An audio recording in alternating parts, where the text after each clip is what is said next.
Hello everyone, welcome to my YouTube channel. Today we are going to discuss about a classical dynamic programming problem.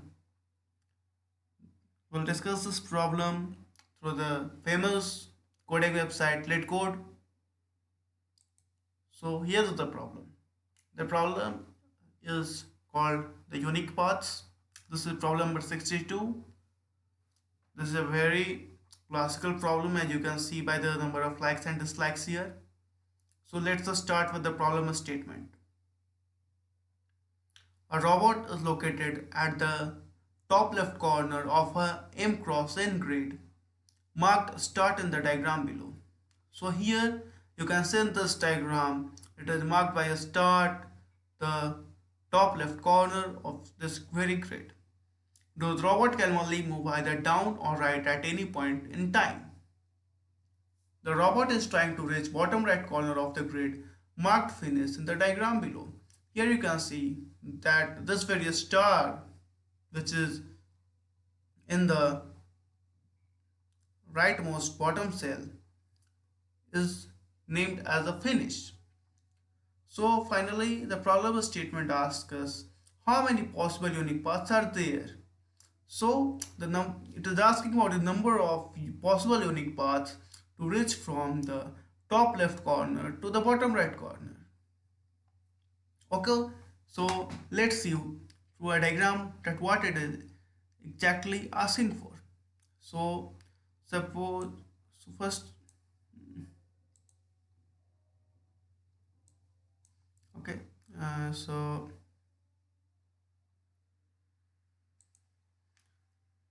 okay so we are drawing grades. Okay, sorry for the as the lines are not straight. I'm sorry for that, but it's okay, people can understand it.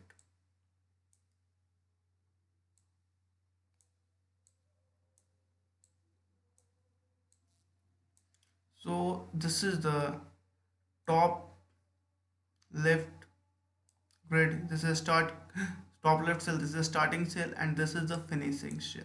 Okay.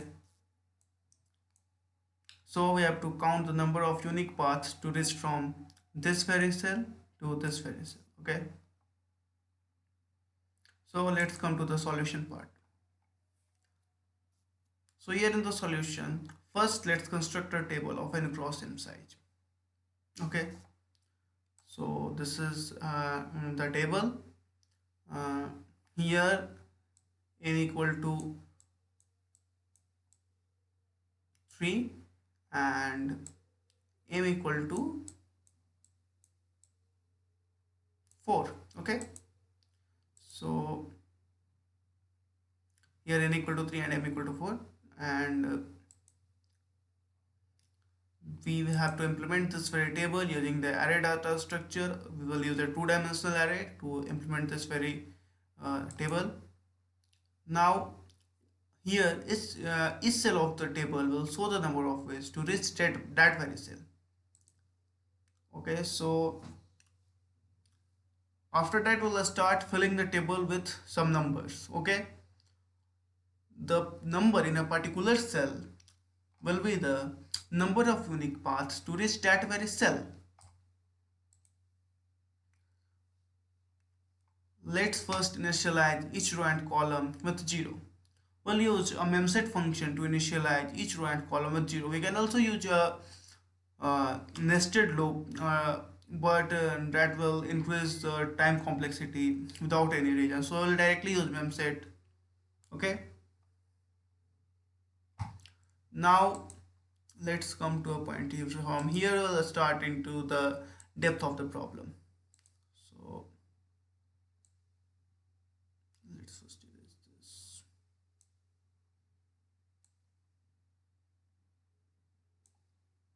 I've decreased the eraser size too much.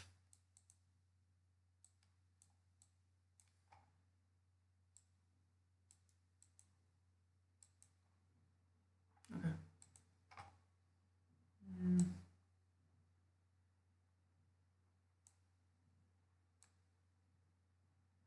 So let's first think that how many layers there are to reach the top left cell. Okay, so here obviously this is a starting point, so there will be only one way to reach here. Okay,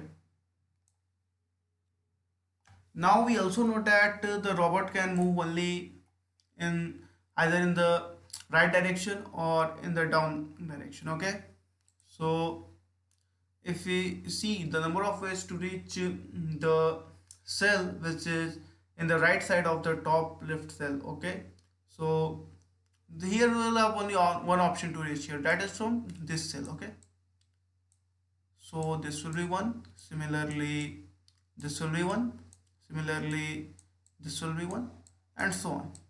Similarly, looking at from about the downward side, so this will be one, this will be one.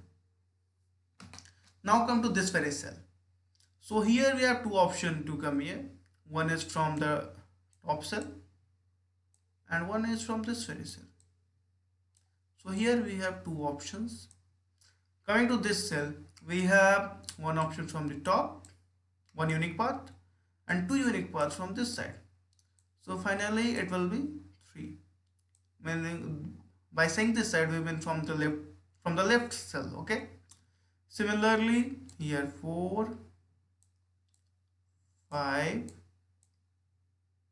here again 3, 6,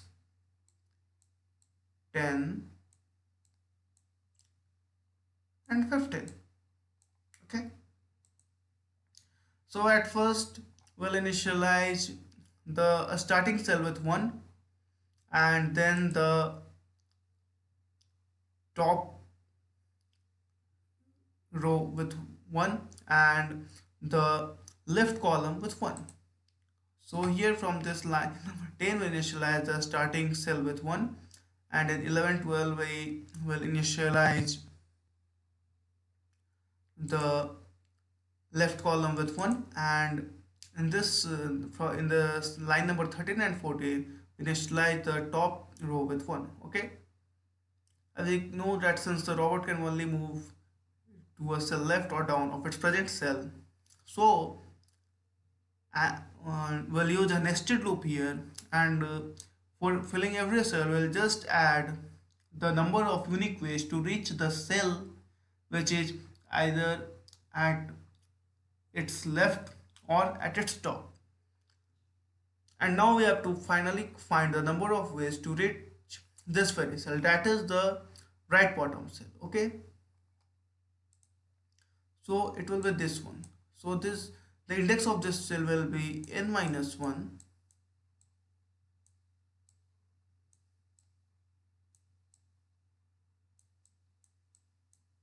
m minus 1. So the final answer will be ans n minus 1 into m minus 1. Okay, so let's submit this problem. I've already done it before, so it's the fastest solution. It is just taking runtime of 0 microsecond, and the memory use is also efficient. It's not the best, but it's efficient. So talking about the time complexity, it's of n cross m. So if you enjoy this video, please like it and subscribe to my YouTube channel and also share with your friends. Thank you for your attention.